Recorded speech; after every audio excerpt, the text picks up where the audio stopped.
Mi hijo exigió: quiero la casa, los autos, todo. Mi abogado me rogó que peleara. Yo respondí: entréguenle todo. Todos pensaron que había perdido la cabeza. En la audiencia final, firmé todo. Él sonrió, convencido de que había ganado, pero no sabía que yo ya había ganado antes de llegar allí. Siguió sonriendo, hasta que su abogado se puso pálido cuando... 3 meses. Apenas 3 meses habían pasado desde que enterré a Emilio, el hombre que me devolvió la fe en el amor después de años de soledad. Todavía podía oler su loción en el sillón de la sala, todavía encontraba sus lentes de lectura sobre la mesa del comedor. La casa guardaba su presencia en cada rincón.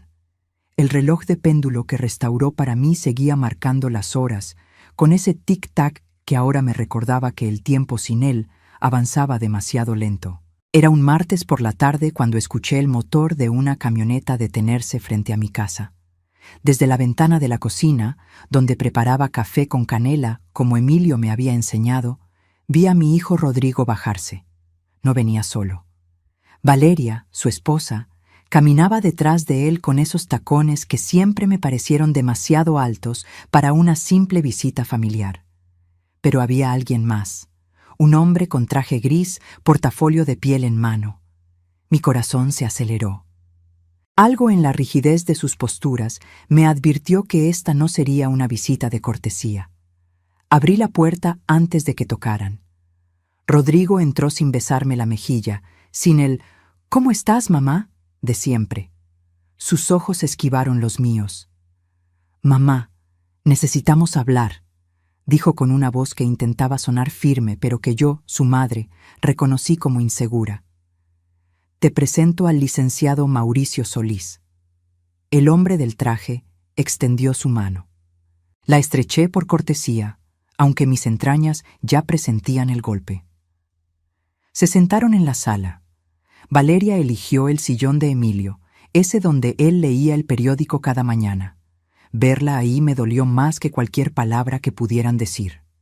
«Señora Esperanza», comenzó el abogado, sacando documentos de su portafolio. «Su hijo me contrató para resolver un asunto familiar de manera civilizada». Civilizada. Qué palabra tan elegante para lo que vendría después. Rodrigo carraspeó. «Mamá, ya han pasado 3 meses desde que papá Emilio falleció. Creo que es momento de hablar sobre la herencia, sobre lo que me corresponde.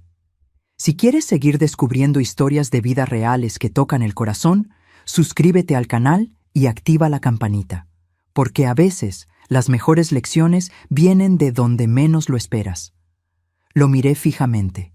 Mi hijo, el niño que cargué en brazos cuando su verdadero padre nos abandonó, el joven al que mantuve trabajando doble turno en la fábrica textil, el hombre que ahora me miraba como si yo fuera un obstáculo entre él y una fortuna. «¿Qué es lo que crees que te corresponde, Rodrigo?», pregunté con voz tranquila, aunque por dentro algo comenzaba a quebrarse.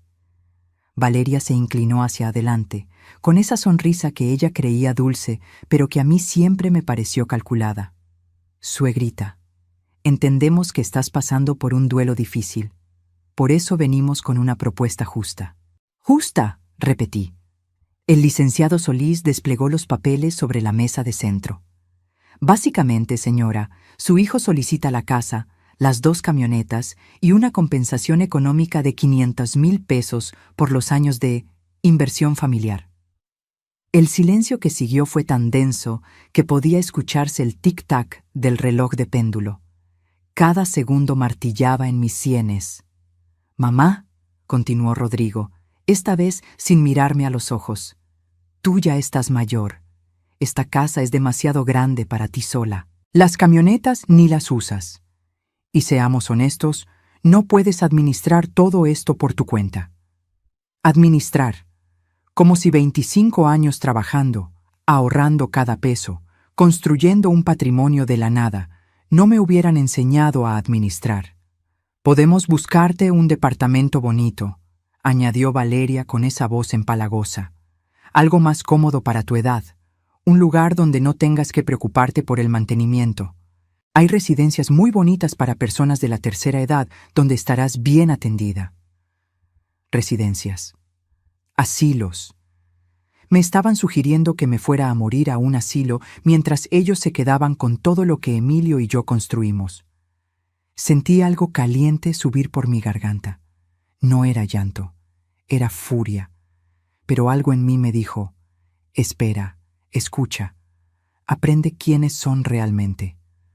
No sé qué decir, murmuré. Y no era mentira. No sabía si gritar, llorar o echarlos de mi casa. No tienes que decidir hoy, dijo el abogado, guardando los papeles, pero le sugiero que consiga representación legal. Esto puede resolverse de manera amigable, o no. Era una amenaza vestida de consejo profesional. Rodrigo finalmente me miró. Mamá, solo queremos lo justo, lo que nos corresponde. Tú siempre has sido razonable. Razonable. Esa palabra retumbó en mi cabeza mientras los veía salir de mi casa. Valeria se llevó una mirada larga a los cuadros de las paredes, a los muebles, calculando, inventariando mi vida como si fuera una tienda de segunda mano. Cuando cerré la puerta, mis piernas flaquearon. Me apoyé contra la madera y dejé escapar el aire que había contenido.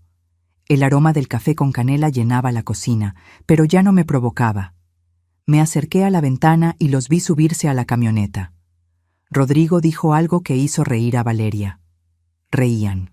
Salían de pedirme mi casa, mi dignidad, mi vida, y reían. Esa noche, sentada en la mecedora que Emilio me regaló en nuestro 5º aniversario, abrí un cuaderno viejo de tapas de cuero. En la primera página, con letra temblorosa, escribí una sola línea. Hoy mi hijo dejó de ser mi hijo. Hoy conocí a un extraño con su cara. Pero lo que Rodrigo y Valeria no sabían, lo que ese abogado elegante nunca imaginó, era que esta madre no había sobrevivido a décadas de lucha para dejarse vencer por un par de ambiciosos. No sabían que yo ya tenía un plan, y que para cuando se dieran cuenta, ya sería demasiado tarde. Esa noche no dormí. Me quedé en la mecedora hasta que el sol comenzó a filtrarse por las cortinas, recordando cosas que había intentado olvidar. Porque lo que Rodrigo no sabía, lo que nunca se molestó en preguntar, es que yo ya había sobrevivido a traiciones peores que la suya. Tenía 23 años cuando el padre de mis hijos nos abandonó. 23, con 2 criaturas pequeñas, sin dinero y sin nadie que respondiera por mí. Rodrigo tenía 4 años, Camila apenas 18 meses. Recuerdo que esa mañana desperté y encontré una nota sobre la mesa de la cocina. No puedo con esta vida. Perdóname. 6 palabras. Eso fue todo lo que dejó, además de deudas y promesas rotas. Los primeros años fueron de puro sobrevivir. Conseguí trabajo en la fábrica textil La Esperanza. Irónico, ¿verdad? Cosiendo uniformes médicos. Entraba a las 6 de la mañana y salía a las 6 de la tarde. Mis manos aprendieron a manejar la máquina industrial incluso cuando los dedos sangraban de tanto picar tela. El ruido de esas máquinas todavía vive en mis oídos. Clic, clic, clic, clic, clic, clic. El sonido de la supervivencia. Dejaba a los niños con doña Remedios, mi vecina, que me cobraba lo justo porque sabía que lo justo era todo lo que yo tenía. Por las noches, cuando Rodrigo y Camila dormían, yo sacaba la vieja máquina de coser Singer de mi madre, esa misma que ahora está en el cuarto de costura, y hacía trabajos extras, arreglos de ropa, cortinas, manteles para quinceañeras. Dormía 4 horas si tenía suerte. Rodrigo era mi sombra en aquellos años. Me seguía por toda la casa diciendo «Mami, mami, mami», como si temiera que yo también desapareciera. Le cantaba mientras cosía, le prometía que todo iba a mejorar. Y cuando lloraba porque sus zapatos estaban rotos y los otros niños se burlaban, yo le secaba las lágrimas y le decía, «Hijo, algún día vas a tener todo lo que mereces. Tu mamá te lo promete». Quizá ahí fue donde cometí mi error. Quizá lo malcrié sin darme cuenta, intentando compensar la ausencia de un padre que nunca volvió. Camila, en cambio, creció más independiente, menos demandante. A veces pienso que ella entendió desde pequeña que yo daba todo lo que podía y que pedir más era egoísta. Se volvió fuerte, callada, estudiosa. A los 18 se ganó una beca para estudiar administración en Monterrey, y de ahí saltó a Houston. Ahora tiene su propia empresa de consultoría. Hablamos cada semana por videollamada. Me pregunta cómo estoy, me cuenta de su trabajo, de sus viajes. Pero hay una distancia entre nosotras que nunca supe cómo cerrar. Como si ella hubiera aprendido a no necesitarme demasiado, y yo nunca supe cómo decirle que eso me dolía. Con Rodrigo fue diferente. Él se quedó cerca. Estudió en la universidad pública, se graduó de contador, consiguió un trabajo decente. Venía a comer todos los domingos, me llamaba mamita y me abrazaba fuerte. Yo pensaba, este hijo sí me quiere. Este hijo sí valora todo lo que hice. Qué ciega fui. Cuando cumplí 45 años, ya llevaba más de 20 trabajando en la fábrica. Era supervisora para entonces, ganaba un poco más. Había logrado comprar un departamento pequeño en una colonia modesta. No era mucho, pero era mío. Fue en la ferretería del barrio donde conocí a Emilio. Entré buscando un desarmador para arreglar la puerta del baño. Él estaba detrás del mostrador, con ese delantal verde lleno de bolsillos y esa sonrisa que iluminaba todo. Tenía 52 años, acababa de enviudar hacía 3, no tenía hijos. «¿En qué puedo ayudarla, señorita?», me dijo. Señorita, hacía años que nadie me llamaba así. No fue amor a primera vista, fue algo mejor, fue respeto. Emilio me trataba como si mis opiniones importaran, como si mi cansancio fuera válido, como si mi vida tuviera valor más allá de lo que podía dar a otros. Nos casamos 8 meses después en una ceremonia sencilla en el juzgado. Rodrigo fue mi testigo, me apretó la mano y me susurró: «Mereces ser feliz, mamá». Camila llamó desde Monterrey para felicitarme. Dijo que le daba gusto, pero no pudo venir. Emilio no era rico, pero era trabajador y sabio con el dinero. Su ferretería generaba buenos ingresos. Juntos ahorramos. Compramos esta casa hace 12 años, 3 recámaras, patio trasero, cochera para 2 autos. La pagamos en 8 años de abonos constantes, cada mes, sin falta. Después vinieron las camionetas. Emilio las necesitaba para transportar material de construcción a los clientes. Una Toyota Hilux 2020 y una Nissan Frontier 2019. Las cuidaba como si fueran de oro. El local comercial lo compramos hace 5 años, cuando un vecino necesitaba vender rápido. Emilio vio la oportunidad. «Amor, esto es para nuestro futuro, para cuando ya no podamos trabajar». Lo rentamos a una panadería. Nos daba 18,000 pesos mensuales. Nunca vivimos con lujos, pero vivimos con dignidad, con paz, con café en las mañanas y películas los sábados, con manos entrelazadas y planes para envejecer juntos. Rodrigo venía menos después de mi matrimonio con Emilio, siempre con alguna excusa: trabajo, cansancio, compromisos. Cuando conoció a Valeria hace 8 años, las visitas se espaciaron aún más. Emilio, que era observador, me lo dijo una tarde: «Esperanza, ese muchacho solo viene cuando quiere algo». Yo lo defendí. «Es mi hijo Emilio. Está ocupado construyendo su vida». «Ajá», dijo él, sin insistir. Pero su mirada me decía: «Ya verás». Hace 4 meses, Emilio se desplomó mientras cargaba un tinaco en la ferretería. Infarto fulminante. Murió antes de llegar al hospital. En el funeral, Rodrigo no lloró. Lo vi revisar su celular durante el responso. Y 3 días después del entierro me preguntó: «Mamá, ¿cuándo van a leer el testamento?». Ahora, sentada en esta mecedora, entendía que las señales siempre estuvieron ahí. Yo simplemente no quise verlas. Porque una madre siempre quiere creer que su hijo es bueno, incluso cuando todas las evidencias dicen lo contrario.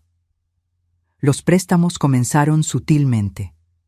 Tan sutilmente que al principio ni siquiera me di cuenta de que estaba siendo usado. La primera vez fue hace 6 años, poco después de que Rodrigo cumpliera 32. Me llamó un jueves por la noche, con esa voz que conocía tan bien, esa que usaba de niño cuando quería algo, suave, casi avergonzada. «Mamá, ¿puedo pedirte un favor?». «Claro, hijo, dime». Necesito 15,000 pesos. Es que se descompuso mi coche y lo necesito para trabajar. Te los devuelvo el próximo mes, te lo juro. Emilio estaba a mi lado viendo televisión. Lo miré de reojo. Él alzó una ceja pero no dijo nada. ¿No tienes ahorros?, le pregunté. Silencio incómodo. Los usé en otras cosas. Mamá, de verdad te los regreso. Es un préstamo. Le deposité al día siguiente. Pasaron 2 meses, luego 4, luego 6. Nunca mencionó devolverlos. Y yo nunca se los pedí porque, bueno, era mi hijo. Y las madres no le cobran a sus hijos, ¿verdad? 5 meses después, otra llamada. Esta vez necesitaba 40,000 pesos. Valeria quería hacer un curso de nutrición y certificarse como coach. Es una inversión en nuestro futuro, mamá. Cuando empiece a trabajar, te pago todo junto. Emilio esta vez sí habló. Esperanza, esto ya es un patrón. Es para su educación, le respondí, para que salgan adelante. ¿Y sus propios sueldos, qué? Ambos trabajan. No tuve respuesta. Le deposité a Rodrigo sin decirle a Emilio. Usé mis ahorros personales, los que guardaba en una cuenta que había abierto años atrás, por si acaso. El por si acaso se estaba convirtiendo en por culpa de. Valeria nunca terminó ese curso. 2 meses después la vi subiendo fotos en redes sociales desde Cancún. Vacaciones en hotel 5 estrellas. Merecido descanso, decía la publicación, con mi dinero. Con el dinero que yo gané cosiendo hasta que los dedos me dolían. Pero lo peor no eran los préstamos, era la transformación. Rodrigo antes me visitaba con ropa sencilla, comía con gusto lo que le preparaba, se quedaba conversando.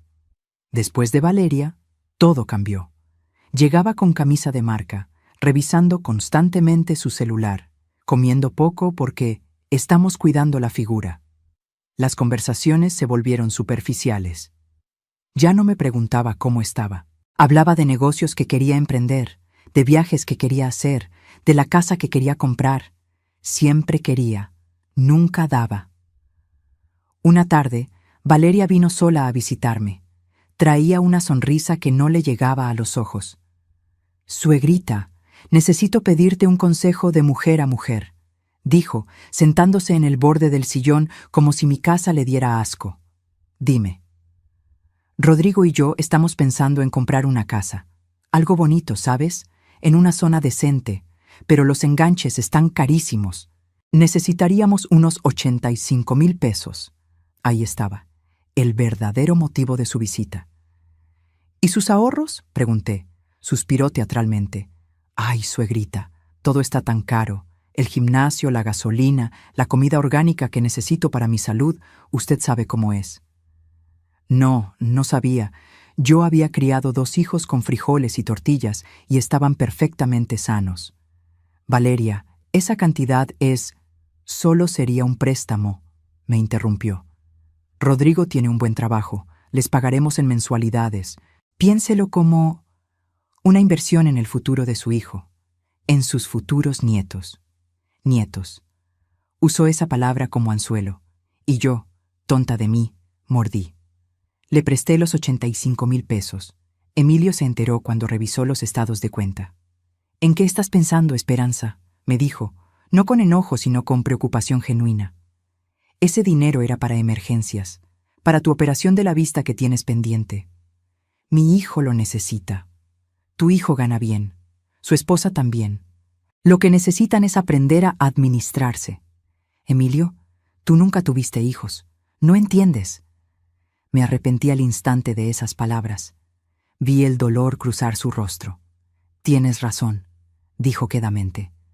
«No entiendo cómo un hijo puede aprovecharse así de su madre». Esa noche dormimos cada uno de un lado de la cama, sin tocarnos. Fue la única vez que peleamos en 12 años de matrimonio. Rodrigo y Valeria nunca compraron esa casa. 6 meses después, supe por una prima que los habían visto en un antro de lujo, gastando en botellas de whisky. Una sola botella costaba lo que yo ganaba en una semana. Las visitas se volvieron cada vez más raras. Solo aparecían cuando necesitaban dinero o cuando había comida gratis en cumpleaños familiares. Emilio, en cambio, nunca me lo echó en cara, pero yo veía su decepción cada vez que Rodrigo llamaba.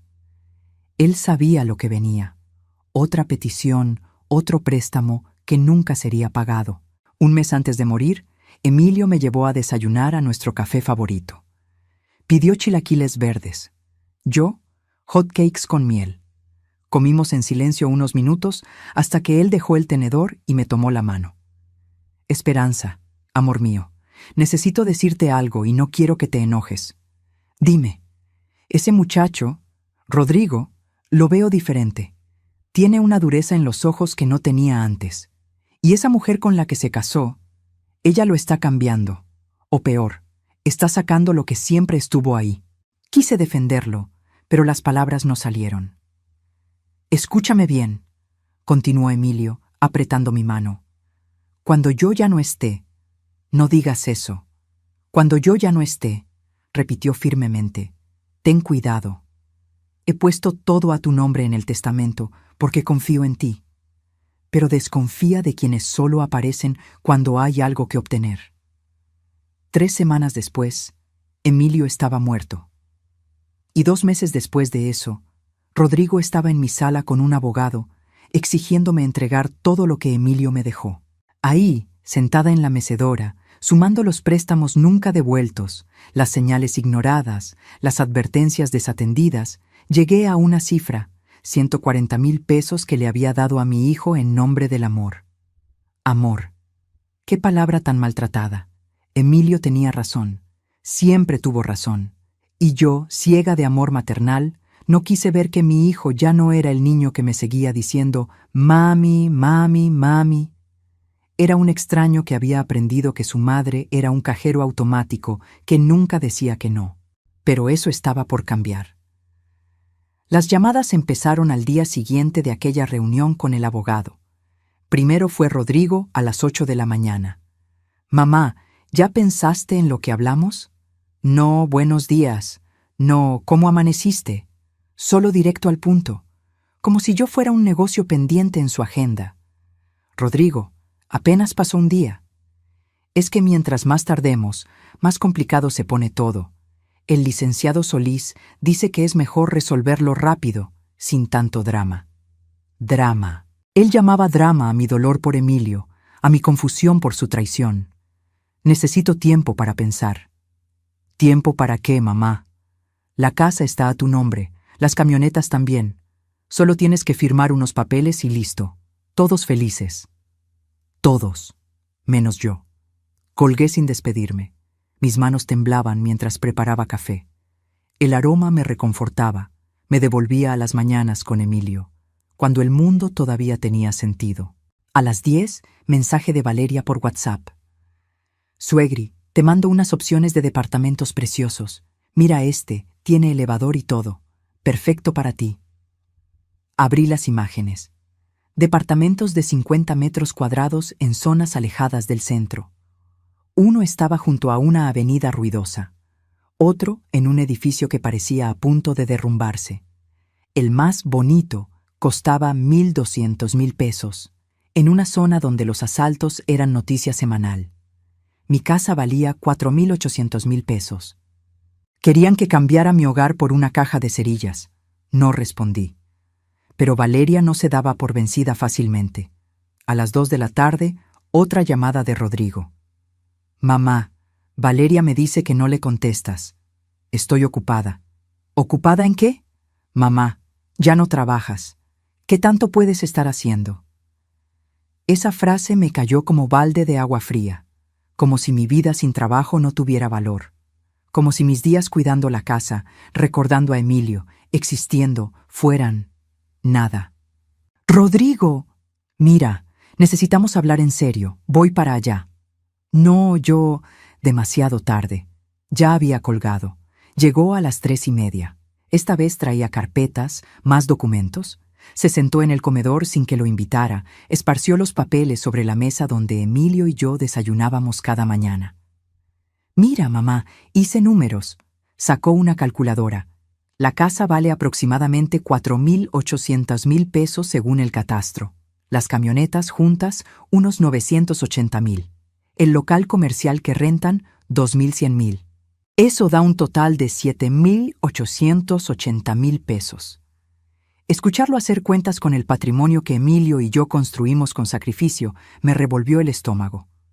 Ahora, continuó, si dividimos entre 2 herederos, Camila vive en Houston. Ella no ha pedido nada. Pero le corresponde. Yo solo estoy siendo justo, mamá. Quiero mi parte. 3,940,000 pesos. Casi 4 millones de pesos. Pronunció esa cifra con la misma naturalidad con la que se pide un vaso de agua. Rodrigo, ese dinero es mío por derecho. Soy tu hijo. Emilio me lo dejó a mí. Porque ustedes estaban casados, obvio, pero ahora que él ya no está, esto pasa a ser herencia familiar. Habló como si hubiera memorizado el discurso. Mamá, no te estoy quitando nada. Solo quiero lo que me toca. Es para mi futuro, para cuando Valeria y yo tengamos hijos, para tus nietos. Ahí estaba otra vez esa palabra, nietos.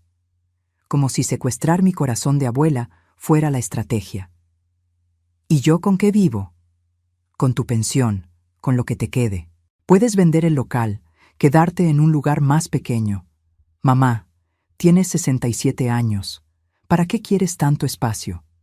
Para vivir, para respirar, para tener un pedazo de tierra que fuera mío después de toda una vida dándolo todo. Necesito pensarlo. Ya llevas días pensándolo. Su tono cambió, se endureció. Mira, el licenciado Solís me explicó que podemos hacer esto por las buenas o por las malas. Prefiero por las buenas. ¿Me estás amenazando? Te estoy siendo honesto. Puedo iniciar un juicio de herencia.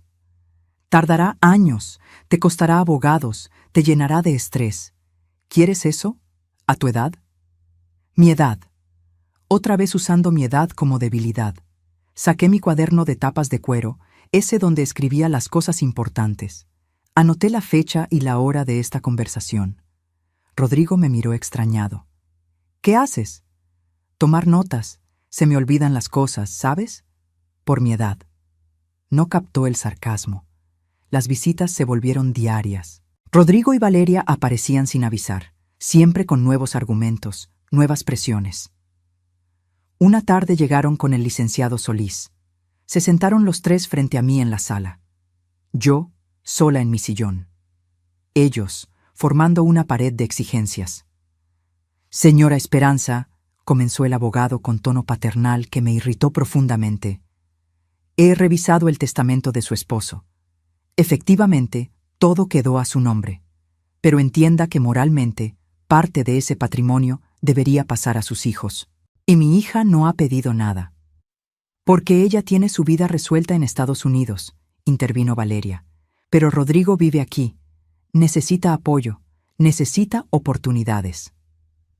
Oportunidades. Rodrigo tenía 38 años, un título universitario, un trabajo. ¿Qué más oportunidades necesitaba que no pudiera crear él mismo? Las camionetas, dijo Rodrigo. Al menos las camionetas deberían ser mías. Soy hombre, las necesito para trabajar. Tú ni siquiera sabes manejar bien. Aprendí a manejar a los 40 años. Emilio me enseñó en el estacionamiento vacío de un supermercado, con paciencia infinita.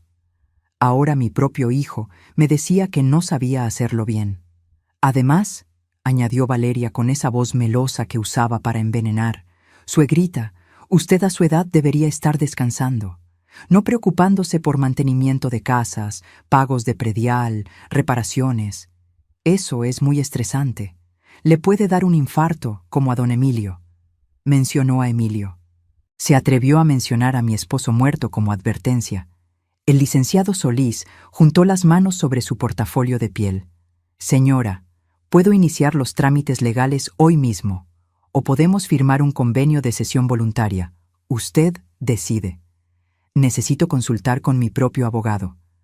Los 3 intercambiaron miradas. ¿Tienes abogado?, preguntó Rodrigo con sorpresa mal disimulada. Voy a conseguir uno. Valeria soltó una risita. Ay, suegri, los abogados son carísimos. ¿Para qué gastar en eso? Mejor arreglamos esto en familia. Familia.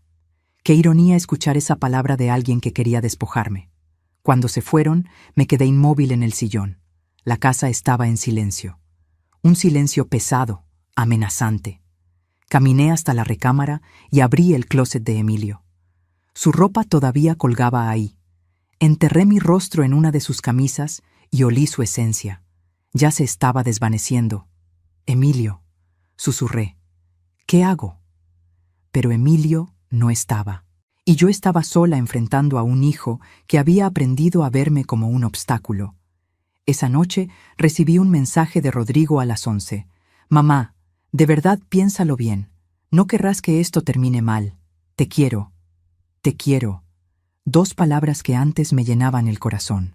Ahora sonaban huecas, falsas, calculadas. Abrí mi cuaderno y anoté cada conversación, cada amenaza velada, cada presión. Mis manos escribían con letra temblorosa pero determinada. Porque si algo me habían enseñado 25 años cosiendo en la fábrica, era que cada puntada cuenta, que nada se desperdicia, que incluso los retazos más pequeños pueden crear algo nuevo. Y ellos estaban dándome todos los retazos que necesitaba para coser mi defensa, solo que todavía no lo sabían. La presión se volvió insoportable. Rodrigo llamaba 3, 4 veces al día. Valeria me enviaba mensajes a cualquier hora. Fotos de casas en venta, enlaces de asilos, residencias para adultos mayores, artículos sobre cómo simplificar la vida en la tercera edad. Una tarde, mientras regaba las plantas del patio trasero, esas bugambilias que Emilio plantó para mí, mi celular vibró. Otro mensaje de Rodrigo. Mamá, el leak. Solís dice que si no respondes esta semana, iniciará el proceso legal. No me obligues a llegar a eso. No me obligues. Como si yo fuera la culpable. Como si defender lo mío fuera un acto de agresión. Dejé caer la regadera. El agua se esparció por las baldosas mientras yo me sentaba en la banca de hierro forjado, esa donde Emilio y yo tomábamos café los domingos. Miré la casa. Cada ladrillo tenía una historia. La ventana de la cocina que reparamos juntos cuando se rompió durante una tormenta. La puerta principal que pintamos de azul turquesa, porque Emilio decía que era el color del cielo en los días felices. El reloj de péndulo que traía el tic-tac de nuestros años juntos. Todo eso querían arrebatármelo. Esa noche no cociné. No tenía hambre, no tenía fuerzas. Me senté en la sala oscura, solo iluminada por la luz de la calle que se filtraba por las cortinas. Tomé mi celular y abrí WhatsApp. Ahí estaban los mensajes de Rodrigo. Cientos. En los últimos 3 meses, ni uno solo preguntaba cómo estaba. Todos eran demandas disfrazadas de conversación. Subí más arriba en el historial. Llegué a los mensajes de cuando Emilio estaba vivo. Mamá, préstame para la gasolina. Mamá, necesitamos para el súper. Mamá, se descompuso la lavadora. Siempre pidiendo, nunca dando. Seguí subiendo, años atrás. Encontré una foto que Rodrigo me envió cuando tenía 30 años, antes de Valeria. Estaba en un parque, sonriendo genuinamente. El mensaje decía, «Te quiero, mamá. Gracias por todo lo que hiciste por mí». ¿Cuándo dejó de ser cierto ese «te quiero»? ¿Cuándo se convirtió en una herramienta de manipulación? Me levanté y caminé por la casa vacía. Entré al cuarto de costura. Ahí estaba mi máquina Singer, con sus 60 años de historia. La misma en la que mi madre cosió mi vestido de primera comunión. La misma en la que yo cosí los pantalones de Rodrigo para la escuela cuando no teníamos dinero ni para un pantalón nuevo. Pasé los dedos por el metal frío. ¿Cuántas noches me sentí aquí, cosiendo hasta que los ojos no daban más, solo para que mis hijos tuvieran ropa limpia, comida en la mesa, útiles escolares? Y ahora uno de esos hijos quería dejarme sin nada. Abrí el cajón donde guardaba cosas sentimentales. Encontré una carta amarillenta, con letra infantil y torpe. La había guardado durante 30 años. Querida mami, gracias por nunca rendirte. Gracias por trabajar tanto para que yo tenga todo. Cuando sea grande voy a cuidarte como tú me cuidas. Te amo. Rodrigo. 7 años tenía cuando escribió eso.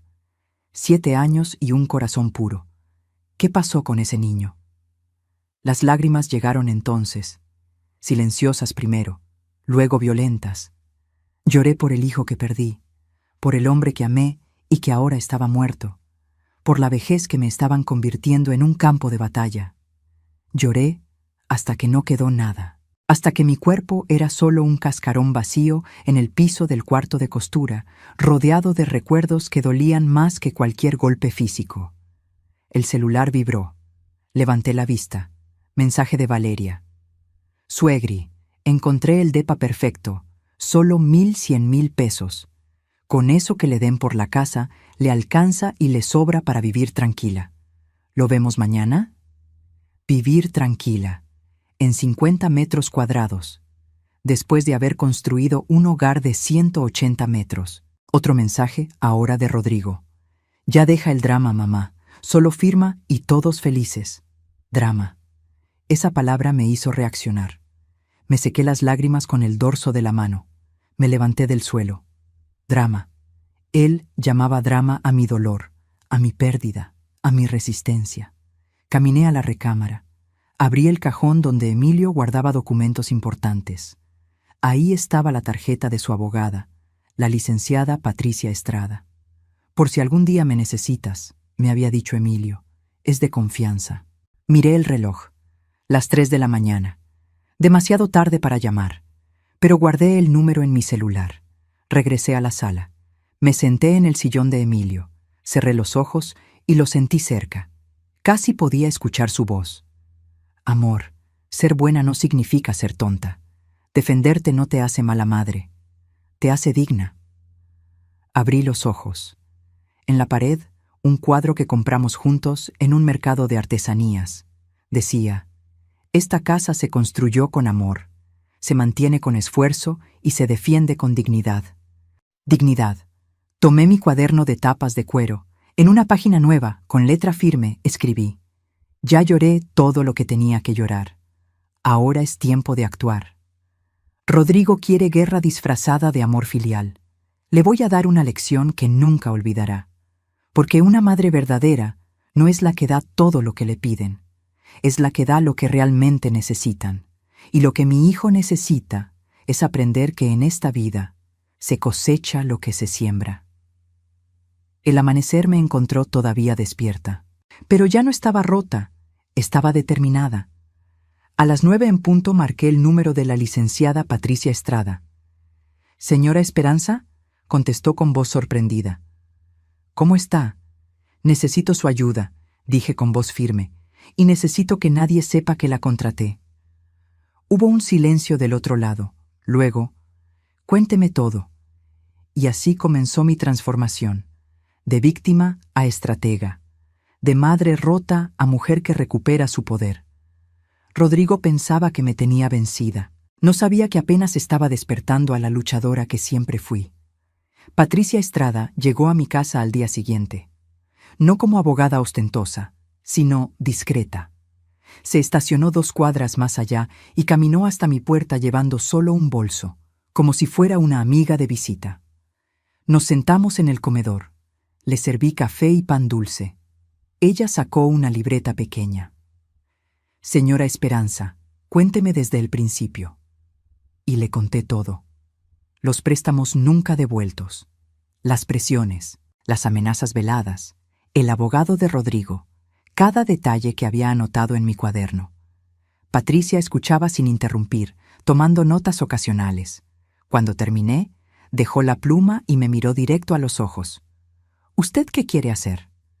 La pregunta me tomó desprevenida. Nadie me había preguntado qué quería yo. Todos asumían, decidían, exigían. Quiero que mi hijo entienda lo que está haciendo, que despierte, pero también quiero protegerme. Entiendo. Primero, la parte legal. Emilio le dejó todo a usted en testamento válido. Mientras usted viva, Rodrigo no tiene derecho a nada. 0. Puede exigir, amenazar, llorar. Legalmente, no tiene ningún poder. Sentí un alivio enorme. ¿Entonces no puede quitarme nada? No, pero Patricia se inclinó hacia adelante. Puedo investigar si hay algo más, algo que nos dé ventaja si él insiste en ir por la vía legal. ¿Cómo qué? Deudas a su nombre, uso fraudulento de documentos. Cualquier cosa que hayamos pasado por alto. Le di permiso. Patricia se llevó copias de todo: testamento, escrituras, estados de cuenta bancarios de los últimos años. Le llamaré en una semana, dijo antes de irse. Mientras tanto, siga actuando normal, como si estuviera considerando ceder. Mientras más confiado esté Rodrigo, mejor. Actuar. Me pedía que actuara, y eso hice. Cuando Rodrigo llamó esa tarde, cambié mi tono. Soné cansada, derrotada. Hijo, tienes razón. Quizá esta casa es demasiado para mí. Escuché su sorpresa al otro lado. ¿En serio, mamá? Estoy cansada de pelear. Solo dame tiempo para procesar todo, ¿sí? Claro, mamá. Tómate el tiempo que necesites. Su voz sonaba triunfal. Ya se sentía ganador. Esa misma noche, mi celular vibró a las 11. Videollamada de Camila desde Houston. El rostro de mi hija apareció en la pantalla. Tenía ojeras, expresión preocupada. Mamá, necesitamos hablar. ¿Qué pasa, hija? Rodrigo me llamó hace 3 días. Camila se mordió el labio. Me pidió dinero, 50,000 pesos. Dijo que era urgente, que tenía una emergencia. El estómago se me revolvió. ¿Qué le dijiste? Le dije que no. Y entonces empezó a gritarme: «Mamá». Me dijo que yo no entendía porque vivía lejos, que era una mala hermana, que nunca estuve para la familia. Camila tenía lágrimas en los ojos. Colgué. Pero luego empecé a investigar. ¿Investigar qué? Contraté a un investigador privado aquí en Houston. Mamá, Rodrigo tiene deudas, muchas deudas. Sentí que el piso se movía bajo mis pies. ¿Cuánto? Le debe 320,000 pesos a un prestamista. No banco, prestamista. De esos que cobran intereses altísimos. Camila se limpió las lágrimas. Y Valeria. Mamá, Valeria tiene tarjetas de crédito con deuda de 180,000 pesos. Todo en ropa de marca, restaurantes caros, cirugías estéticas. $500,000 de pesos en deudas. Por eso querían mi casa. No por cariño, no por justicia, por codicia y desesperación. Hay más, continuó Camila. El investigador descubrió que planean vender tu casa inmediatamente. Ya estuvieron viendo con agentes inmobiliarios. Calculan obtener 4,800,000 pesos, pagar sus deudas y quedarse con el resto. Mamá, te quieren dejar en la calle. Las palabras de Camila cayeron como piedras, una por una, construyendo un muro de evidencia que ya no podía ignorar. ¿Por qué no me lo dijiste antes?, pregunté. Porque necesitaba estar segura. Porque quería tener pruebas, no solo sospechas. Camila se acercó a la cámara. Mamá, papá Emilio te dejó todo porque confió en ti. Trabajaste toda tu vida. Sufriste, te sacrificaste. ¿Vas a dejar que Rodrigo y esa víbora de Valeria te roben? Algo despertó en mí. Una rabia fría, calculada. No, dije con voz que no reconocí como mía. No lo voy a permitir. ¿Qué vas a hacer? Voy a protegerme y voy a enseñarle a tu hermano una lección que debí enseñarle hace años. Camila sonrió por primera vez en la llamada. ¿Necesitas ayuda? Puedo tomar un vuelo mañana. No, quédate allá, pero mantente pendiente del teléfono. Después de colgar, me quedé mirando la pantalla en negro del celular. Las palabras de Camila resonaban. Te quieren dejar en la calle. Marqué a Patricia Estrada. Contestó al tercer tono, con voz de dormida. Señora Esperanza, ¿está bien? Necesito que acelere la investigación y necesito que prepare algo más. Dígame, quiero documentar todo, cada conversación, cada amenaza, cada mentira. Y quiero que revise si Rodrigo ha usado mi nombre para algo que yo no autoricé. Entendido. Le tendré respuesta en 3 días. Patricia cumplió. 2 días después llegó a mi casa con una carpeta gruesa. Señora, encontré algo grave. Se sentó y abrió la carpeta. Adentro, solicitudes de crédito. Mi nombre. Mi firma, excepto que yo nunca había firmado esos documentos. Rodrigo solicitó un préstamo de 150,000 pesos usando su casa como garantía. Falsificó su firma. La habitación giró. Eso es fraude, delito penal. Patricia cerró la carpeta. Con esto puedo hacer que lo arresten, o puedo usarlo como palanca para negociar. Mi hijo, mi propio hijo, había falsificado mi firma. Me había usado, me había traicionado al nivel más bajo posible. Las lágrimas quisieron salir, pero las contuve. Ya había llorado suficiente. Ahora era momento de actuar. ¿Qué sugiere?, pregunté. Patricia sacó más documentos. Tengo un plan, pero necesito que confíe en mí y que haga exactamente lo que le diga. Dígame. Y mientras Patricia explicaba su estrategia, sentí algo que no había sentido en meses: poder. El poder de decidir mi propio destino. El poder de enseñarle a mi hijo que en esta vida las consecuencias son reales. Rodrigo quería jugar sucio. Pues bien, iba a descubrir que su madre también sabía pelear. Solo que yo peleaba con inteligencia, no con traición. Los siguientes días fueron teatro puro. Y yo, después de 67 años de vida, descubrí que era excelente actriz. Cuando Rodrigo llamaba, yo sonaba confundida. ¿Qué decías, hijo? Se me olvidó. Dejaba frases a medias, me repetía. Creaba la imagen perfecta de una anciana perdiendo facultades. Valeria mordió el anzuelo completo. Un día llegó sin avisar con una trabajadora social. Suegrita, mire, la señorita Berenice trabaja en evaluaciones geriátricas. Solo quiero asegurarme de que está bien, ¿sí? La tal Berenice, una mujer de 40 y tantos con tablet en mano, empezó a hacerme preguntas. ¿Qué día es hoy? ¿Quién es el presidente? ¿Recuerda qué desayunó? Respondí todo correctamente, pero con pausas largas, como si me costara recordar. Vi la satisfacción en los ojos de Valeria. Pensaba que estaba funcionando su plan de declararme incapaz. Lo que no sabía era que Patricia había contratado a su propio médico geriatra, el doctor Mendoza, quien vino disfrazado de vecino a visitarme. Me hizo una evaluación completa y certificó por escrito que yo estaba en plenas facultades mentales. Mientras tanto, Patricia trabajaba en silencio. Rastreó cada movimiento financiero de Rodrigo. Documentó las deudas. Consiguió copias de los contratos con el prestamista, un tipo llamado el Gordo Rentería, conocido por cobrar intereses del 10% mensual.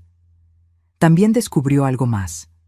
Rodrigo había intentado vender una de las camionetas de Emilio 3 semanas atrás.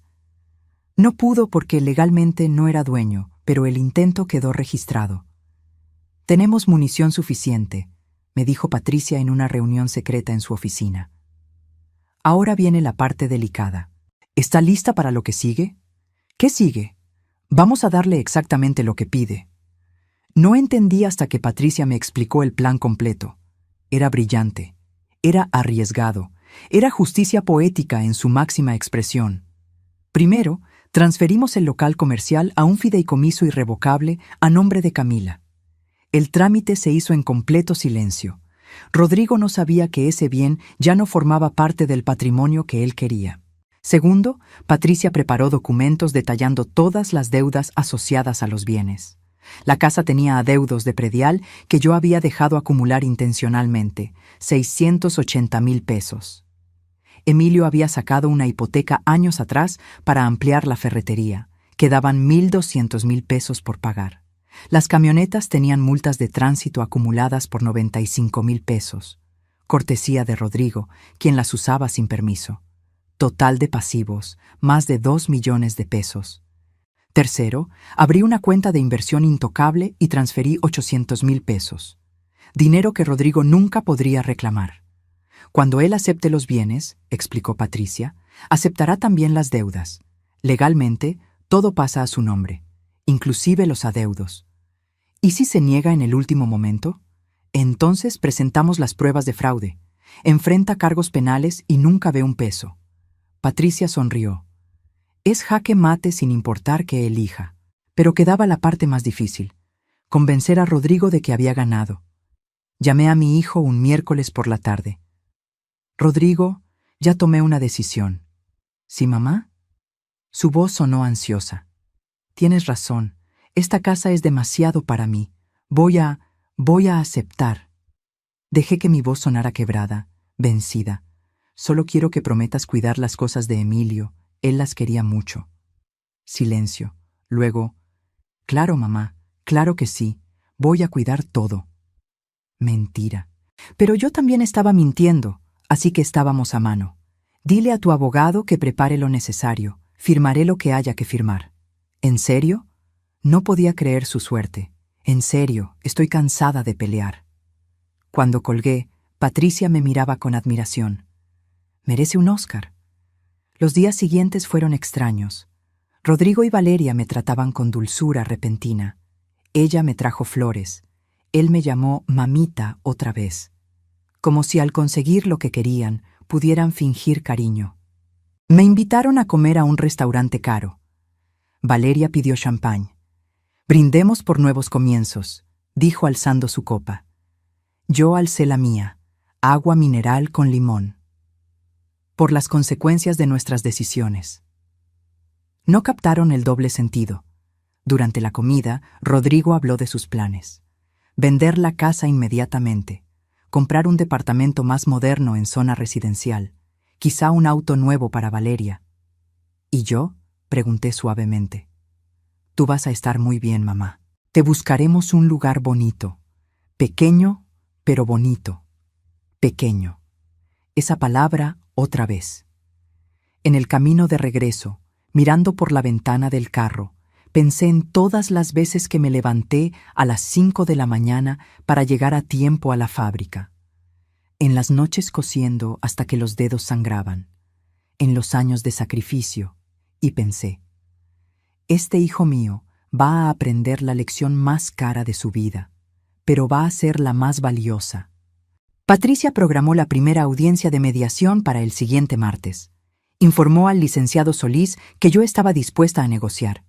El lunes en la noche, Rodrigo me llamó. «Mamá, mañana es el gran día. ¿Estás nerviosa?» «Un poco. No te preocupes. Todo va a salir bien. Vas a ver que esto es lo mejor para todos. Para todos. Menos para mí», pensaba él. «Hijo, solo una pregunta. Dime, ¿alguna vez agradeciste todo lo que hice por ti? ¿Alguna vez valoraste los años que trabajé para darte educación, comida, techo?» Silencio incómodo. «Claro, mamá. Siempre te he agradecido». «Entonces, ¿por qué siento que me estás castigando?» «No te estoy castigando. Solo estoy reclamando lo que es justo». Justo. Esa palabra deformada, retorcida hasta no significar nada. «Nos vemos mañana», dije y colgué. Esa noche no dormí.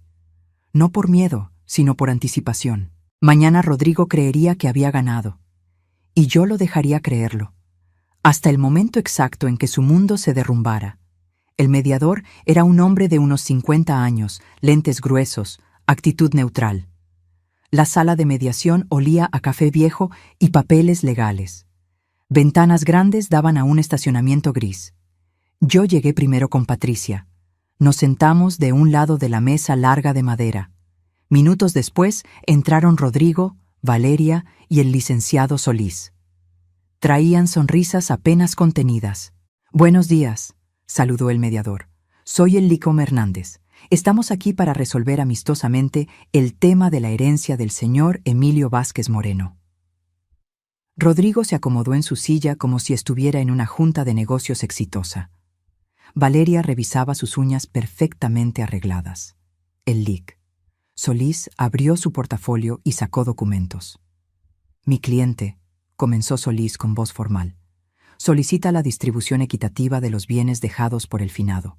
Específicamente, la casa ubicada en Avenida Morelos 847, las 2 camionetas modelo 2019 y 2020, y una compensación monetaria de 500,000 pesos. El mediador me miró. «Señora Esperanza, ¿tiene algo que decir al respecto?» Miré a Patricia. Ella asintió levemente. No quiero pelear con mi hijo, dije con voz cansada. He vivido suficiente drama. Si él cree que eso es lo justo, que se lo lleve. Vi el brillo triunfal en los ojos de Rodrigo. Valeria apretó su mano por debajo de la mesa. «Mamá», comenzó Rodrigo. «Solo quiero paz», lo interrumpí. «Firma lo que tengas que firmar. Quédate con todo. Yo solo quiero poder dormir tranquila». Patricia se inclinó hacia mí, fingiendo preocupación. «Señora Esperanza, ¿está completamente segura? Una vez que firme estos documentos».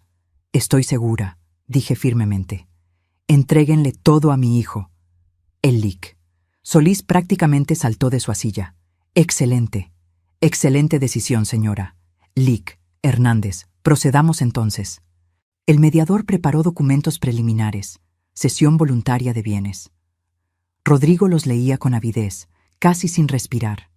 En cada página veía su futuro: casa vendida, dinero en el banco, deudas saldadas. Firmé los papeles con mano temblorosa, deliberadamente temblorosa. «Ahora usted, señor Montenegro», dijo el mediador. Rodrigo tomó la pluma, firmó con trazos largos y decididos. En su firma había victoria. «Perfecto», dijo el LIC. «Hernández, estos documentos son preliminares. La audiencia final será en 15 días para hacer oficial la transferencia ante notario». «¿15 días?» preguntó Valeria con impaciencia mal disimulada. «Es el protocolo, señora. 15 días hábiles». Cuando salimos de la sala, Rodrigo me abrazó. Un abrazo que me supo a traición. «Gracias, mamá. Hiciste lo correcto». «Lo correcto. Qué concepto tan relativo». Los siguientes 15 días fueron de falsa calma. Rodrigo me llamaba diario, ahora siendo el hijo amoroso otra vez. Valeria me enviaba fotos de departamentos pequeños. «Este te va a encantar, suegri. Solo 900,000 pesos». Mientras tanto, Patricia trabajaba en silencio final. Organizó cada documento, cada prueba, cada certificado. El doctor Mendoza preparó su evaluación médica. El contador de Patricia calculó al peso exacto cuánto debía Rodrigo. Camila me llamaba cada noche desde Houston. «¿Estás segura de esto, mamá?» «Completamente. Va a doler. Es tu hijo. Por eso mismo tiene que aprender». La noche antes de la audiencia final, abrí el closet de Emilio por última vez. Tomé su camisa favorita, esa de cuadros azules, y la doblé cuidadosamente. La metí en una caja junto con el reloj de péndulo que tanto amaba. «Amor», susurré al aire. «Mañana hago lo que tú me hubieras pedido que hiciera. Los protejo a ambos, a mí misma y a nuestro hijo, aunque él todavía no lo entienda». Dormí profundamente por primera vez en meses. El día de la audiencia final amaneció despejado. Me vestí con un traje sastre azul marino que Emilio me regaló para nuestro aniversario. Me peiné con cuidado. Me puse los aretes de perla que fueron de mi madre. Si iba a ver caer a mi hijo, lo haría con dignidad. Llegamos al juzgado a las 9. Rodrigo y Valeria ya estaban ahí, radiantes. Él traía traje nuevo, probablemente comprado con dinero prestado esperando el golpe de fortuna. Entramos a la sala del juez, más formal que la mediación. El juez Ramírez, hombre de 60 y tantos, expresión seria, presidía detrás de un escritorio enorme. «Buenos días. Audiencia para formalizar cesión voluntaria de bienes. Caso Esperanza Soto, viuda de Vázquez». Nos sentamos. Patricia a mi derecha, tranquila como un lago antes de la tormenta. «La señora Esperanza Soto ratifica la cesión voluntaria de sus bienes a favor de su hijo Rodrigo Montenegro Soto». Me puse de pie. «Sí, su señoría. Sin coacción ni presión de ningún tipo». «Sin ningún tipo de presión». La mentira salió suave. «Muy bien. Señor Montenegro, ¿acepta usted recibir los bienes descritos en el documento?» Rodrigo se puso de pie con sonrisa enorme. «Sí, su señoría, los acepto». «Procedan a firmar ante el notario». Firmé. Rodrigo firmó. El notario puso su sello. Por un momento, todo fue silencio. Rodrigo me miró con algo que quiso parecer cariño. «Gracias, mamá». Entonces Patricia se puso de pie. Su señoría, antes de cerrar esta audiencia, hay documentos adicionales que deben presentarse para completar la transferencia de bienes. El juez frunció el ceño. ¿Documentos adicionales? Sí, su señoría. Según el Código Civil, cuando se transfieren bienes, también se transfieren los pasivos asociados a dichos bienes. El lic. Solís palideció. ¿De qué habla? Patricia abrió su portafolio como quien abre una caja de secretos. Sacó documentos, los puso sobre el escritorio del juez. Documento 1. Adeudos de predial de la casa por 680,000 pesos. 3 años sin pagar. Rodrigo dejó de sonreír. Documento 2. Hipoteca pendiente de 1,200,000 pesos sobre la misma propiedad. Valeria abrió la boca, pero no salió sonido. Documento 3. Multas de tránsito de las camionetas por 95,000 pesos. El lic. Solís hojeaba los documentos con dedos temblorosos. Esto no. Documento 4. Adeudos de mantenimiento del local comercial por 140,000 pesos. Patricia hizo una pausa. El silencio en la sala era sepulcral. Total de pasivos asociados a los bienes que el señor Montenegro acaba de aceptar. 2,115,000 pesos. Rodrigo se puso pálido. ¿Qué? Eso no puede ser. Es completamente legal, dijo Patricia con calma quirúrgica. Al aceptar los bienes, aceptó también todas las obligaciones financieras vinculadas a ellos. El juez revisaba los documentos. Liquentos Estrada tiene razón. Estos son pasivos legítimos asociados a las propiedades. Pero yo no sabía, gritó Rodrigo. La ignorancia no lo exime de responsabilidad legal, respondió Patricia. Usted firmó aceptando los bienes. Los bienes vienen con deudas. Así funciona. Valeria se levantó furiosa. Esto es una trampa. No, dije por primera vez con voz fuerte, clara. Esto es justicia. Y entonces Patricia soltó la bomba final. Patricia regresó a su portafolio. El ambiente en la sala se había vuelto tan tenso que podía cortarse con tijeras. Pero eso no es todo, su señoría. Continuó con voz tranquila pero devastadora. Tenemos evidencia de actividades fraudulentas por parte del señor Montenegro. ¿Qué? Rodrigo prácticamente gritó. Patricia colocó sobre el escritorio del juez nuevos documentos. Solicitudes de crédito presentadas hace 8 meses ante Financiera del Bajío. Total solicitado, 150,000 pesos. Garantía, la casa de la señora Esperanza. El juez tomó los papeles. Los examinó con atención creciente. El problema, continuó Patricia, es que la firma de la señora Esperanza en estos documentos es falsa. Ella nunca autorizó este crédito. Saqué de mi bolso el reporte pericial que habíamos encargado. Un experto en grafología había comparado mi firma real con la de los documentos. Coincidencia, 0%. Esto es falsificación de documentos y fraude, dijo Patricia. Delitos penales tipificados en los artículos 243 y 386 del Código Penal. Rodrigo se desplomó en su silla. Yo no... ¿No qué? Lo interrumpí, poniéndome de pie. Ya no era la viejita confundida y débil. Era la mujer que había sobrevivido a décadas de lucha. ¿No pensaste que te descubriría? ¿No creíste que tu madre pudiera ser más inteligente que tú? Mamá, yo puedo explicar. Silencio. Mi voz resonó en la sala. 67 años de rabia contenida salieron en esa palabra. Me usaste. Falsificaste mi firma. Pusiste en riesgo mi patrimonio. ¿Y ahora quieres explicar? Valeria intentó intervenir. Suegra, esto es un malentendido. Tú. Me volteé hacia ella con una mirada que la hizo retroceder. Tú lo convertiste en esto. Tú con tus gustos caros, tus deudas, tus manipulaciones. Patricia sacó más documentos. Hablando de deudas, préstamo de 320,000 pesos con el señor Gilberto Rentería, conocido como El Gordo. Interés mensual del 10%. Deuda actual, 380,000 pesos. ¿Cómo conseguiste eso?, susurró Rodrigo. Porque mientras tú planeabas robarme, yo investigaba. Me acerqué a la mesa donde él estaba sentado. Cada llamada que me hiciste pidiendo dinero, cada préstamo que nunca pagaste, cada mentira. Lo documenté todo. Patricia continuó implacable. Tarjetas de crédito de la señora Valeria Montenegro. Deuda total de 180,000 pesos. Tiendas departamentales, clínicas de cirugía estética, restaurantes. Valeria empezó a llorar. Lágrimas que no me conmovieron ni un segundo. El LIC. Solís intentó salvar la situación. Su señoría, mi cliente, está claro que hubo errores de juicio, pero... ¿Errores de juicio? El juez Ramírez dejó los documentos sobre su escritorio con un golpe seco.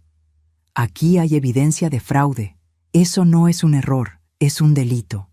Su señoría, Patricia se adelantó, mi clienta está dispuesta a no presentar cargos penales, bajo ciertas condiciones.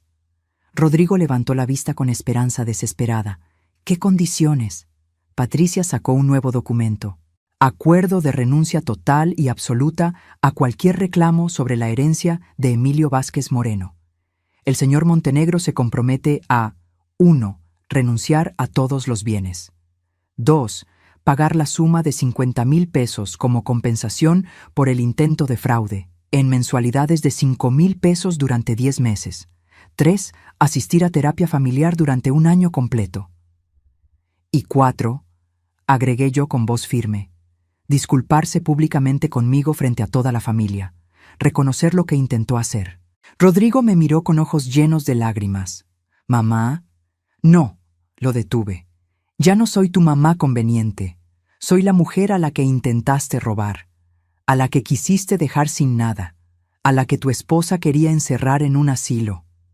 Valeria se puso de pie furiosa, señalándome. «Tú planeaste todo esto. Nos tendiste una trampa». «No», respondí con calma glacial. «Ustedes se tendieron su propia trampa. Yo solo les di la cuerda suficiente para que se ahorcaran solos». El juez intervino. «Señor Montenegro, tiene 2 opciones. Acepta el acuerdo que presenta la LIC, Estrada, o enfrentará cargos penales por fraude y falsificación de documentos. Puede consultar con su abogado». Rodrigo y el LIC. Solís se apartaron a un rincón. Vi cómo Solís le explicaba en susurros. Vi cómo mi hijo se desmoronaba. Vi el momento exacto en que entendió que había perdido todo. Valeria, en cambio, ya estaba en su celular. Escuché fragmentos. «No me puedo quedar con un fracasado». «No, entiende. Sin la herencia esto no funciona». Estaba planeando abandonarlo. Ahí mismo, en medio del juicio, ya estaba buscando su salida. Rodrigo regresó a la mesa. Tenía los ojos rojos, los hombros caídos. «Acepto», dijo con voz quebrada. «¿Acepta qué, señor Montenegro?», preguntó el juez. «Acepto el acuerdo. Renuncio a los bienes. Pagaré las mensualidades. Iré a terapia». Cada palabra le costaba. «Y me disculparé públicamente». Patricia puso el documento frente a él. Rodrigo lo firmó con mano temblorosa. Cuando terminó, me miró. «¿Ya estás feliz? ¿Esto es lo que querías?». «No», respondí con tristeza genuina. «Lo que yo quería era tener un hijo que me amara. Pero en lugar de eso, tengo un hijo que necesita aprender que en esta vida se cosecha lo que se siembra». Me levanté para irme. Patricia recogió los documentos. Valeria explotó. «Tú nos arruinaste. Por tu culpa Rodrigo va a quedar con deudas. Todo esto es tu culpa». Me detuve en la puerta. Me volteé a verla. «No», dije con voz calmada pero letal. «Yo no los arruiné. Ustedes se arruinaron solos con su codicia, sus mentiras y su falta de valores. Yo solo me defendí». Salí de esa sala con la cabeza en alto. Atrás quedó Rodrigo sollozando. Atrás quedó Valeria, gritándole que era un inútil. Atrás quedó el LIC, Solís, guardando documentos con vergüenza profesional. Cuando Patricia y yo salimos al estacionamiento, el sol brillaba fuerte. Respiré profundo. «¿Cómo se siente?», preguntó Patricia. «No lo sé todavía», respondí honestamente. «Gané, pero se siente como pérdida». Ganó su dignidad. Eso nunca es una pérdida. En el auto de regreso a casa, revisé mi celular. Mensaje de Camila. «Mamá, ¿cómo salió todo?». «Salió bien», escribí. Te llamo en la noche. Otro mensaje, este de un número desconocido. Señora Esperanza, soy el gordo Rentería. Escuché lo que pasó en el juzgado. Solo quiero que sepa que su hijo me debe mucho dinero. Si no paga, habrá consecuencias. Lo bloqueé de inmediato. Los problemas de Rodrigo ya no eran míos. Llegué a mi casa que seguía siendo mía. Abrí la puerta y el olor familiar me recibió. Café, madera vieja, recuerdos. Me senté en la mecedora de Emilio. Miré el reloj de péndulo. Tic-tac, tic-tac. El tiempo seguía avanzando, y por primera vez en meses avanzaba a mi favor. Los días siguientes fueron extraños. La casa estaba en silencio, pero era un silencio diferente. No el silencio pesado de la soledad, sino el silencio ligero de la paz. Patricia me llamó 3 días después de la audiencia. Tengo noticias. Dime. Valeria presentó demanda de divorcio, alega diferencias irreconciliables y pide pensión alimenticia. No me sorprendió. Las ratas abandonan el barco cuando se hunde. ¿Y Rodrigo? Devastado, según me informaron. Perdió a su esposa, la herencia, su dignidad, y todavía debe el primer pago de los 5,000 pesos. Una parte de mí, la parte que todavía era madre, sintió dolor por él, pero la parte que había aprendido a valorarse supo que esto era necesario. Hay algo más, continuó Patricia. El gordo Rentería no está jugando. Le dio a Rodrigo una semana para pagar al menos 100,000 pesos o... Bueno, usted sabe cómo operan esos sujetos. ¿Me estás pidiendo que lo ayude? Solo le informo la situación. Lo que haga con esa información es su decisión. Colgué y me quedé pensando. Rodrigo estaba en problemas reales. Peligro real. ¿Debería intervenir? Esa noche no pude dormir. Di vueltas en la cama pensando. Por un lado, él había cavado su propia tumba. Por otro, seguía siendo mi hijo. A las 2 de la mañana tomé una decisión. Llamé a Patricia a primera hora del día siguiente. Quiero hacer algo, pero bajo mis condiciones. Lo escucho. Voy a vender el local comercial. Con ese dinero pagaré la deuda de Rodrigo con el gordo Rentería. Solo esa deuda, nada más. ¿Está segura? No lo hago por él. Lo hago para poder dormir tranquila sabiendo que no dejé a mi hijo en peligro real de muerte. El local se vendió en 1,900,000 pesos. Pagué los 380,000 al prestamista. El resto lo distribuí. 800,000 para Camila, 500,000 para un fondo de becas en nombre de Emilio en nuestra parroquia, 220,000 para mí. Cuando el gordo Rentería recibió el pago, le di un mensaje muy claro. No vuelva a prestarle un peso a mi hijo. Si lo hace, usted sabrá que no recuperará su dinero. El hombre, que tenía fama de implacable, se rió. Señora, usted es más dura que muchos hombres que conozco. Respeto. 2 semanas después de la audiencia, Rodrigo tocó mi puerta. Casi no lo reconocí. Había perdido peso, tenía ojeras, traía la misma ropa de hace 3 días. ¿Puedo pasar?, preguntó con voz pequeña. Lo dejé entrar. Nos sentamos en la sala, cada uno en un extremo, como extraños. Supe que pagaste mi deuda con el gordo. No lo hice por ti, lo hice porque no quiero cargar con el peso de que algo te pase. Asintió mirando sus manos. Valeria me dejó. Se llevó todo lo que tenía de valor.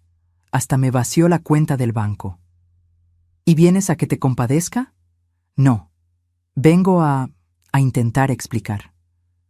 No hay explicación que justifique lo que hiciste. Lo sé. Levantó la vista. Tenía lágrimas. Pero quiero que entiendas cómo llegué a esto. Valeria, desde que la conocí, me hizo sentir que yo no era suficiente, que necesitaba más dinero, más estatus, más de todo. Y yo quise impresionarla, quise ser el hombre que ella quería. ¿Y para eso necesitabas robarme? Yo no lo veía así. Yo pensaba que era solo adelantar lo que algún día sería mío, que tú no lo necesitabas tanto como yo. Rodrigo, trabajé 25 años en esa fábrica. Me rompí las manos cosiendo. Emilio y yo construimos ese patrimonio con sacrificio. ¿Y tú pensaste que no lo necesitaba? Fui un idiota. Fuiste un hijo que olvidó de dónde viene. Silencio largo. El reloj de péndulo marcaba los segundos. ¿Hay alguna posibilidad de que me perdones algún día?, preguntó con voz quebrada. No lo sé, respondí honestamente. El perdón no se da porque sí, se gana, y tú tienes mucho que hacer antes de ganarlo. ¿Qué tengo que hacer? Saqué un papel que había preparado, mi propia lista de condiciones. Primero, cumples cada peso de la mensualidad que firmaste. Segundo, vas a terapia, no porque te lo ordenó el juez, sino porque genuinamente quieres cambiar. Tercero, consigues trabajo honesto y vives con lo que ganas, sin pedir prestado. Cuarto, cada mes me escribes una carta, no pidiendo nada, solo contándome qué estás haciendo para ser mejor persona. Me miró incrédulo. ¿Me estás dando una oportunidad? Te estoy dando la posibilidad de ganarte una oportunidad, que no es lo mismo. Se puso de pie para abrazarme. Retrocedí. No, todavía no. Los abrazos se ganan con acciones, no con palabras. Asintió, limpiándose las lágrimas. Voy a demostrarte que puedo cambiar. Eso espero, Rodrigo, porque esta es tu última oportunidad. No habrá otra. Cuando se fue, me senté en la mecedora. Sentía un peso extraño en el pecho. No alegría, no tristeza, algo intermedio. ¿Había hecho lo correcto? El timbre sonó otra vez. Abrí pensando que Rodrigo había regresado. Era Camila. Mi hija estaba parada en mi puerta con una maleta. Sorpresa, dijo con sonrisa tímida. Pedí vacaciones. Pensé que podrías necesitar compañía. Y ahí, viendo a mi hija que había viajado desde Houston solo para estar conmigo, las lágrimas finalmente salieron. Nos abrazamos en el umbral de la puerta. Un abrazo largo, apretado, de esos que reparan años de distancia. Gracias por venir, susurré. Gracias por ser fuerte, respondió ella. Esa noche cocinamos juntas. Camila picaba verduras mientras yo preparaba el guisado. Hablamos de todo y de nada. Nos pusimos al corriente de años de conversaciones superficiales. «Mamá», dijo mientras cenábamos, «lo que hiciste fue increíble. Papá Emilio estaría orgulloso». «¿Tú crees?» «Lo sé. Él siempre decía que eras la mujer más fuerte que conocía. Y tenía razón». Esa noche dormí profundamente, con mi hija en la habitación de al lado, con mi casa segura, con mi dignidad intacta. Había ganado. Pero más importante, me había ganado a mí misma de vuelta. Los meses siguientes fueron de reconstrucción lenta pero firme. Rodrigo cumplió con el primer pago. Llegó puntual el día 15, como habíamos acordado. Me entregó el sobre con 5,000 pesos en efectivo. «Aquí está», dijo sin mirarme a los ojos. «¿Estás yendo a terapia?» «Sí, todos los martes». «¿Te está ayudando?» Se encogió de hombros. «El terapeuta dice que tengo dependencia de validación externa, que siempre busqué aprobación en lugares equivocados». No hice comentarios, solo guardé el dinero. «Tu carta del mes», me extendió un sobre. La abrí cuando se fue. Letra torpe, palabras sinceras. «Mamá, esta semana conseguí trabajo como contador en una empresa pequeña. No pagan mucho, pero es honesto. Me mudé a un departamento de una habitación. Es pequeño, pero es mío, sin deudas. Valeria me llamó pidiendo dinero. Le dije que no. Fue la primera vez que le digo que no a alguien. Se sintió liberador. Todavía no sé cómo reparar lo que rompí contigo, pero estoy intentando ser mejor. Rodrigo». Doblé la carta y la guardé en una caja especial. Camila se quedó 2 semanas. Limpiamos la casa juntas, organizamos el cuarto de Emilio, empacamos sus cosas para donar. «¿Estás segura?», preguntó cuando sugerí donar su ropa. «Emilio no regresará, pero su amor vive en cada acción buena que yo haga. Alguien necesita esta ropa más que yo». Donamos todo a un centro de rehabilitación para hombres sin hogar, excepto la camisa de cuadros azules y el reloj de péndulo. Esos me los quedé. Cuando Camila tuvo que regresar a Houston, lloré en el aeropuerto. «Voy a venir más seguido», prometió. «Y tú vas a visitarme allá». «¿Yo? ¿A Houston? ¿Por qué no? Mamá, tienes 67 años, no 87. Todavía puedes viajar, conocer, vivir. Tenía razón. 2 meses después de la audiencia, Patricia me llamó con una noticia inesperada. ¿Recuerda al gordo Rentería? ¿Cómo olvidarlo? Pues resulta que quedó tan impresionado con usted que quiere contratarla. ¿Contratarme? ¿Para qué? Como asesora. Dice que muchos de sus clientes son como Rodrigo. Gente que pide prestado sin entender las consecuencias. Quiere que usted les dé pláticas de realidad antes de prestarles. Me reí. ¿El gordo quiere que lo ayude a ser prestamista responsable? Básicamente, paga 15,000 pesos mensuales, 2 pláticas por semana, 1 hora cada una. Lo pensé y acepté. Resultó ser terapéutico. Cada martes y jueves iba a la oficina del gordo, un lugar que imaginé oscuro y peligroso, pero que en realidad era una oficina normal en una plaza comercial. Ahí hablaba con personas desesperadas que querían préstamos rápidos. Les contaba mi historia. Les advertía. Algunos escuchaban, otros no, pero los que escuchaban, esos hacían que valiera la pena. Una tarde, una mujer de 40 y tantos llegó pidiendo 200,000 pesos para ayudar a su hijo a salir de deudas. Le conté mi historia completa. La vi llorar. La vi reconocerse en mí. No voy a pedirle prestado, dijo al final. Voy a dejar que mi hijo enfrente sus propias consecuencias. Esa, le dije tomando su mano, es la mejor decisión que puede tomar. Pasó el tiempo. Rodrigo siguió cumpliendo con sus pagos. Sus cartas se volvieron más honestas, más profundas. En una escribió: el terapeuta me preguntó cuándo fue la última vez que te dije gracias de verdad. No por la comida que cocinas o por un favor, sino gracias por existir, por haberme criado, por no rendirte. No pude recordar, y eso me partió el corazón. En otra, Valeria se casó con un empresario. La vi en sus redes sociales. No sentí nada, ni coraje, ni tristeza, solo alivio de que ya no está en mi vida. Para el 7º mes, Rodrigo me invitó a tomar café, un lugar sencillo cerca de su trabajo. Llegó puntual, traía las uñas limpias, la ropa modesta pero planchada. Se veía diferente, mayor quizá, pero más auténtico. Mamá, quiero que sepas que entiendo lo que hiciste. No fue crueldad, fue amor duro. ¿Y tu orgullo está listo para aceptar eso? Sonrió tristemente. Mi orgullo casi me destruye. Aprendí a soltarlo. Tomamos café en silencio compartido. No era perdón todavía, pero era un puente. Al 9º mes cumplió con el penúltimo pago.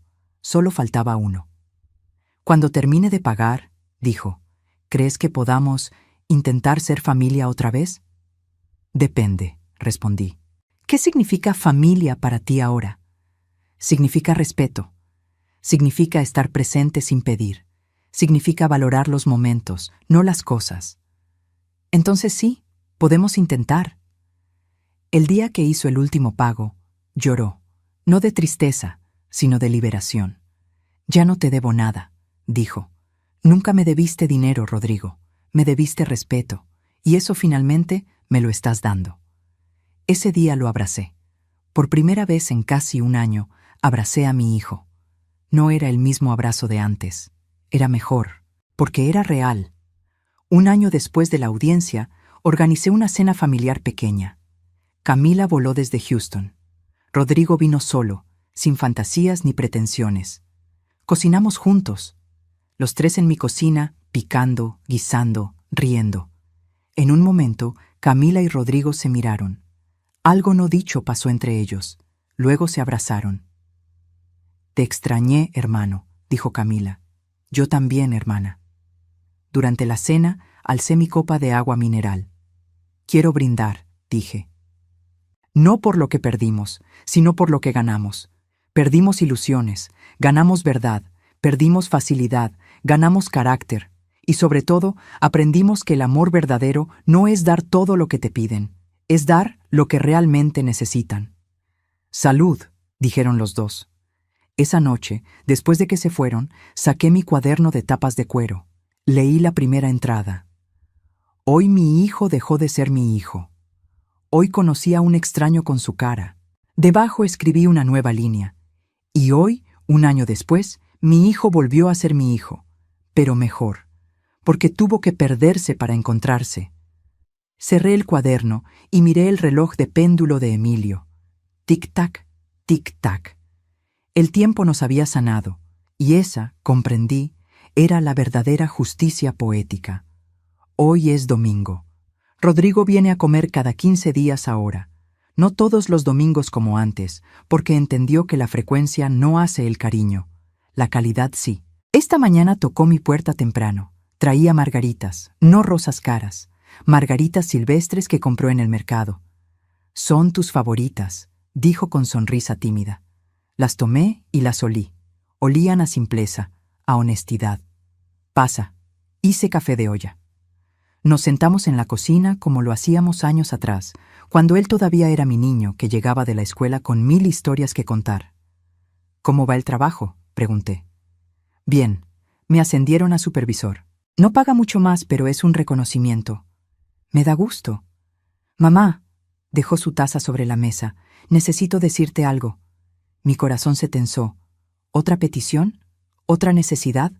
Dime. Conocí a alguien. Se llama Sofía. Es maestra de primaria. Sencilla, trabajadora. Nada que ver con... Bueno, con Valeria. ¿Y? Y quiero que la conozcas, pero solo si tú estás lista. No quiero presionarte. Miré a mi hijo. Ya no era el hombre arrogante que exigía mi casa. Era alguien que pedía permiso, que respetaba mi tiempo, mi espacio. Me encantaría conocerla. Su rostro se iluminó. ¿En serio? En serio. Bebimos café en silencio cómodo. Luego Rodrigo habló otra vez. A veces pienso en ese día en el juzgado, en cómo creí que había ganado, en la sonrisa idiota que tenía. Sacudió la cabeza. ¿Sabes cuál fue el peor momento? ¿Cuál? Cuando Patricia empezó a leer las deudas, cuando vi los números, y entendí que no solo perdí todo, sino que me había convertido en exactamente lo que mi padre fue. Me sorprendió esa revelación. ¿Tu padre? Él también nos abandonó por codicia. Pensó que había algo mejor en otro lado, y terminó solo, sin nada. Rodrigo me miró directo a los ojos. Yo iba por el mismo camino, abandonándote, traicionándote, por espejismos. Pero te detuviste. No, tú me detuviste. Me obligaste a enfrentar quién me estaba convirtiendo. Extendí mi mano sobre la mesa. Él la tomó. Rodrigo, lo que hice no fue venganza, fue salvarte, de ti mismo, de Valeria, de una vida de mentiras, porque el amor verdadero no es decir sí a todo, es tener el valor de decir no cuando no es lo correcto. Lo sé ahora, y te agradezco. Después del desayuno fuimos al jardín. Rodrigo me ayudó a podar las bugambilias que Emilio plantó. «Papá Emilio te quería mucho», dijo mientras cortaba ramas secas. «Y yo a él. Lamento no haberlo valorado más cuando vivía.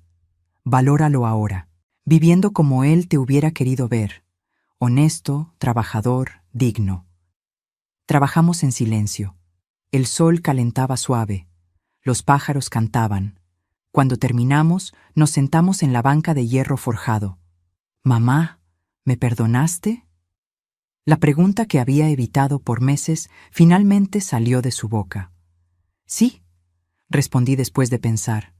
«Te perdoné, pero nunca voy a olvidar. Y no porque quiera castigarte, sino porque olvidar sería traicionar todo lo que aprendí». Entiendo. El perdón no borra el pasado, Rodrigo. El perdón te libera para construir un futuro diferente. Y eso es lo que estás haciendo. Se limpió una lágrima. «No merezco una madre como tú». «Probablemente no», dije con una sonrisa pequeña. «Pero me tienes de todos modos, porque así funciona el amor de madre. No se gana, se da, aunque a veces duela darlo». Nos quedamos ahí hasta que el sol empezó a bajar. Cuando Rodrigo se fue, me quedé en el jardín. Miré mi casa, mi hogar que tanto luché por defender. Pensé en Emilio, en Camila viviendo su vida en Houston, en Rodrigo aprendiendo a ser mejor. Pensé en todas las mujeres que habían pasado por la oficina del gordo Rentería, buscando respuestas en mi historia. Y pensé en mí misma, en la niña que creció sin padre, en la joven madre abandonada, en la mujer que cosió durante décadas para darle a sus hijos lo que ella nunca tuvo, en la esposa que encontró amor verdadero en su madurez, en la viuda que defendió su dignidad cuando todos esperaban que se rindiera. Saqué mi celular y grabé un mensaje de voz para Camila. Hija, solo quería decirte que te amo, que estoy orgullosa de la mujer que eres, que no importa la distancia, siempre estás en mi corazón, y que gracias por enseñarme que el amor también se demuestra dando espacio. Luego abrí una nota de voz nueva y me grabé a mí misma. Esperanza, has vivido 67 años, has caído 1000 veces, te has levantado 1001, has amado, has perdido, has llorado, has luchado, y aquí sigues, de pie, digna, fuerte, no porque no te hayan herido, sino porque no permitiste que las heridas te definieran. Recuerda esto, tu valor no está en lo que posees, está en lo que no permites que te quiten, y nadie, nunca, te quitó tu dignidad. Guardé el audio. Algún día, cuando sea muy vieja y quizá olvide, quiero escucharlo y recordar quién fui. El reloj de péndulo dentro de la casa marcó las 6, hora de preparar la cena. Me levanté de la banca, sacudí la tierra de mis manos y caminé hacia la cocina. La vida continuaba, y yo con ella. Porque aprendí que ser madre no significa dejarte pisotear, significa amar lo suficiente para poner límites. Mi hijo creyó que me había vencido aquel día que sonrió en la audiencia. Pero la verdad es que yo lo salvé de sí mismo. Porque el amor verdadero no es dar todo lo que te piden, es dar lo que realmente necesitan. Y lo que mi hijo necesitaba no era mi casa, ni mi dinero, ni mi debilidad. Necesitaba aprender que en esta vida nada que valga la pena se obtiene pisoteando a quien te dio la vida. Que la verdadera riqueza no está en lo que posees, sino en lo que no permites que te quiten, y que una madre, cuando finalmente decide defenderse, es la fuerza más imparable del universo, porque el amor de madre puede ser suave como una caricia, o firme como un muro de acero. Depende de lo que sus hijos necesiten aprender. Si esta historia tocó tu corazón, déjame un comentario diciéndome desde dónde nos acompañas hoy. ¿Alguna vez tuviste que poner límites difíciles con alguien que amas? A veces, defender nuestra dignidad es el acto de amor más grande que podemos hacer, tanto por nosotros como por quienes queremos salvar de sí mismos. Dale like si crees que el respeto es la base del amor verdadero, y suscríbete para más historias de vida que nos enseñan que nunca es tarde para recuperar nuestro poder. Porque al final, la lección más importante es esta. Ser bueno no significa ser tonto. Y amar de verdad, a veces, significa tener el valor de decir, hasta aquí. Fin.